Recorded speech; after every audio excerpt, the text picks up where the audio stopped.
Sejam todos muito bem-vindos a mais um Condomínio em Pauta. Você síndico, você administrador de condomínios, será que o condomínio que você faz a gestão está livre de incêndios? Incêndio nas unidades condominiais, incêndio nas áreas comuns? Hoje é esse o nosso assunto. Antes de apresentar os nossos convidados, não deixe de seguir o canal e fique sempre antenado com informações e novidades do segmento condominial. Acione também o sininho. Vamos lá! Nossos convidados de hoje são Kleber Nogueira da Cruz, engenheiro, eletricista, especialista em diversas ABNTs, entre outras coisas. Seja muito bem-vindo ao nosso programa novamente. Muito obrigado pelo convite, pelo retorno. E Frederico Estevão Barra, síndico profissional, novo síndico 5 estrelas. Parabéns, seja bem-vindo. Muito obrigado, Ricardo. Prazer estar aqui com vocês. O síndico muitas vezes não faz um trabalho preventivo e não tem a preocupação de incêndios em condomínio. A gente tem visto com uma certa frequência dentro das unidades condominiais, mais frequente ainda do que nas áreas comuns. Você como síndico profissional, você tem essa preocupação? Isso é uma coisa do seu dia a dia? Ricardo, eu entendo que o papel do síndico ele é muito importante nesse sentido, da prevenção, porque além de você trocar toda a fiação de uso comum, né, que vem dos relógios, enfim, distribuindo a energia para as unidades, é preciso também conscientizar os moradores de que eles devem tomar, sim, alguns cuidados. Como, por exemplo, não ligar muitos eletrodomésticos numa mesma tomada.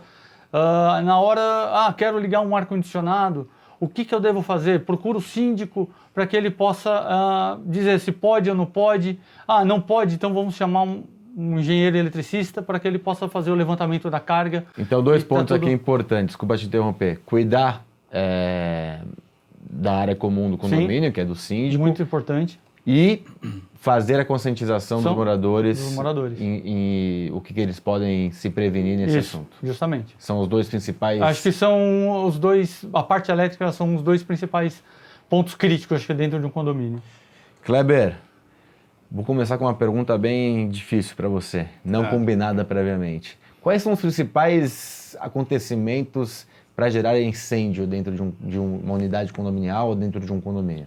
Bom, dentro do condomínio, a coisa vai do seguinte princípio. O síndico tem que manter as instalações elétricas ok, né? E anualmente fazer a renovação de um atestado das instalações elétricas. Esse atestado ele diz desde a entrada de energia até todos os últimos pontos de entrega, como bomba de água, casa de máquinas, quadros de força e luz de térreo, de garagens, né? A parte de prumadas elétricas, porque a parte do síndico ele vai num condomínio residencial até a entrega da energia no quadro de força e luz de cada unidade. Ponto. O síndico é responsável por essas partes. Tudo que não é apartamento é área comum, tudo que é área comum é responsabilidade do síndico. Isso o síndico ele consegue manter ok, né, nas vistas dele, anualmente fazendo a revisão com a emissão de um atestado elétrico, né, que a cada ano se renova, porque as coisas mudam, às vezes há um aumento de carga, uma ampliação de instalação, tudo bem. Da parte interna dos apartamentos, o síndico ele não tem muito poder. Ele pode orientar, né, mas como a responsabilidade civil e criminal dele para nas áreas comuns, ele tem que orientar os moradores também, por sua parte, têm que ter, né, a capacidade de saber tomar conta do seu apartamento, da sua unidade, né? Quando os apartamentos são novos, eles já vêm preparados com uma série de circuitos que a maioria das pessoas às vezes até desconhece, por que tem tanto disjuntor dentro de casa, quanto circuito, para cada tomada eu tenho um disjuntor, para cada equipamento, e tem que ser assim. O que acontece é que a pessoa pega o apartamento dela, faz uma reforma interna da maneira que ela quer, decoração, equipamentos e tudo mais, e vai ligando no fio que está mais perto. Isso acontece demais. E aí lembrando que na questão da reforma, a gente tem uma ABNT específica para verificação da reforma, a 16280, né, que quando tem reforma dentro das unidades, quando mexe na parte elétrica, precisa ter um engenheiro responsável nesse caso, passar para o síndico, sim, porque isso já entra numa modificação, e tem ABNTs também específicas elétricas. Então a NBR é a 5410 que rege as instalações elétricas, né? Quando qualquer reforma dentro de uma unidade, fugindo até da alçada de elétrica, Qualquer coisa, até uma troca de piso, você tem que dar uma RT para o síndico, você vai mexer em janela, você vai mexer na elétrica, qualquer coisa hoje em dia, até para segurança e para resguardo também do síndico, também com qualquer problema que acontecer dentro da unidade, responsabilidade, infelizmente, vai ser daquele morador que causou o problema. Das instalações elétricas também, falando de equipamentos. A maioria das pessoas não tem noção da potência de cada equipamento, por desconhecer mesmo. Até um secador de cabelo, que é algo muito usual, ele tem uma potência que vai de 1.200 até 2.000 watts. Você não pode ligar aquilo em qualquer tomada, que aquela tomada provavelmente não foi preparada para aquilo. Você tem que se certificar antes que você tenha um circuito individual e um disjuntor que proteja aquela tomada. Vírgula, nós leigos não fazemos nada disso, né? Não. Porque você nem olha quanto que é, eu pelo menos não olho, não sei se você Não. olha ali para ver a voltagem. Você falou a maioria, eu diria que 99,9 não olha isso. Sim, e o grande problema da pessoa que pega o equipamento desse, que ela quer ligar onde não deve, a primeira coisa que ela faz, ela vai numa loja do bairro, procura um adaptador de 10 para 20 amperes, o popular pino fino e pino grosso, e liga lá. De repente, olha, a tomada está esquentando, eu ligo aqui, a lâmpada pisca. Você já está gerando um problema que você não está vendo. É fiação que está derretendo dentro da tomada, é cabo que vai perdendo a isolação dentro da tubulação. Aquilo uma hora ou outra vai te dar um problema. Pode ser que você esteja ali dentro da unidade, pode ser que você não esteja. Se você não esteja, você vai ter a surpresa de ser informado que está alguma coisa acontecendo no seu E quando você fala de apartamento. problema, É um aquecimento, né? A maioria dos incêndios são provocados por sobrecarga. Essa era a minha pergunta inicial. Por Você fez sobrecarga. uma introdução maravilhosa, mas eu queria chegar nisso. A introdução foi Sobrecarga. espetacular. Sobrecarga. Sobrecarga. E aí é o famoso curto-circuito? Não. O curto-circuito, ele é quando você tem o encontro de uma fase neutra e uma fase-fase. Agora é uma parte mais técnica que eu estou falando. O curto, você vai ver o faiscamento ali na hora e é para ele derrubar o disjuntor. Tá. A sobrecarga, ele é um problema crônico, porque ele vai, o nome já diz, é carga a mais do que pode. Aquilo gera aquecimento.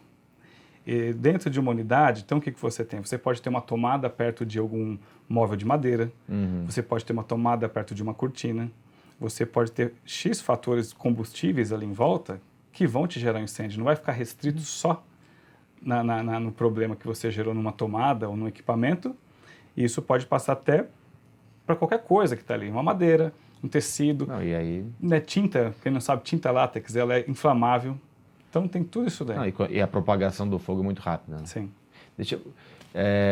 Frederico, você também tem a parte de técnico de segurança do trabalho? Engenheiro ou de segurança do trabalho. Legal, então você tem uma experiência interessante também de conhecimento nesse aspecto. Sim. Nós temos uma BNT que é a Brigada de Incêndio, né? Que é uma BNT que desde 2013 ela é regional, né? E aqui em São Paulo, né? Porque o programa vai para o Brasil inteiro, então vou falar particularmente aqui do estado. Sim. A gente obrigatoriamente temos que fazer uma brigada de incêndio com os funcionários dentro do condomínio. Sim. Essa é uma forma também de conscientizar os moradores de que os moradores, eu já vou até infelizmente poucos descem, né, Frederico? Infelizmente. Porque, teoricamente, aqui em São Paulo, obrigatoriamente deveria descer um morador de cada pavimento, pelo menos, né? Justamente. A gente sabe que isso é raro acontecer. O que vai nortear para você montar a brigada de incêndio, eu não me lembro agora o número, mas é uma instrução técnica do Corpo de Bombeiros, não me recordo o número agora, dentre várias que tem. Então ele vai te dar todo o dimensionamento, quantos brigadistas você precisa, pelo número da população que você tem no andar. E é uma coisa muito importante, porque o brigadista é que vai ser o responsável por, olha, desce por aqui, não vai para lá, não use o elevador. Rotas de fuga. Rotas de fuga, indicar a rota de fuga, porque a criação da rota de fuga fica aí a parte mais técnica, que é do engenheiro ou do técnico de segurança, né? E aí tem uma parte, você falou dos moradores, agora eu estou pensando um pouco nos funcionários, né? Por você conseguir obrigar, de certa forma, os funcionários a participarem, é mais fácil a participação deles. Claro. E por ser anual, dá para ser feito um trabalho também de eles conhecerem e, caso aconteça alguma coisa, o prejuízo ser menor, né? Sim. Porque a gente sabe que a maioria dos casos de incêndio e o perigo maior é quando não tem ninguém na unidade. Claro. Né? Não tem ninguém na unidade, aí é necessário arrombar a porta. Só que o fogo, quando ele é notado, geralmente ele já está muito grande. Sim. E aí tem que ter, eu acho que isso é uma coisa importantíssima, a questão dos extintores de incêndios corretamente, dentro da validade, na validade, a mangueira com bico, porque muitas vezes os bicos são roubados e não é percebido, não tem uma vistoria, porque hoje o bico de cobre ele é valorizado aí no mercado. Sim. Então acho que esse trabalho é muito importante. E não esquecer também de sempre fazer as revisões não só dos extintores, mas das mangueiras de incêndio. As mangueiras, elas necessitam ser vistoriadas a cada 1 ano, pelo menos, 6 meses pelo menos. Porque se tiver algum vazamento, tiver algum furo, isso vai atrapalhar a vida do bombeiro que tiver que combater o incêndio naquele momento. E eu acho que uma dica importante é, no caso de um incêndio, não tentar combater. Porque se tiver um princípio, uma coisa pequena ainda, o morador consegue. Se a coisa está mais alastrada, é melhor deixar e evacuar o condomínio, evacuar o prédio, auxiliando os outros moradores e deixando que os profissionais especializados façam o trabalho de combate. Vou até pegar um gancho, Kleber, algumas coisas são combustíveis, né, para o incêndio, né? Isso é uma coisa que a gente não sabe. Eu acho até, desculpa a sinceridade, eu acho que essa questão de extintores de incêndio é muito complexas, porque você tem ali, eu não sei, eu já ouvi fora do país alguns conteúdos que servem para tudo. Eu não sei se vocês já tiveram contato com isso. Sim, tem um extintor que é o ABC e você pode usar em qualquer situação. E você eles são mais caros, mas pro morador, pro leigo, é muito... Porque imagina você no incêndio, aí você tem 2 extintores, a calma de você olhar e saber qual extintor tem que usar. Que antes você tinha o de gás carbônico e você tinha o de água. O de água você não podia utilizar em nada elétrico, e o de gás carbônico sim. Quem é do ramo, você conhece pelo tamanho. De você bater o olho, você sabe o que é. Por isso que o ABC ele veio para fazer essa substituição. Hoje os condomínios, ou de modo geral que eu tenho observado, eles não têm colocado tantos de CO2.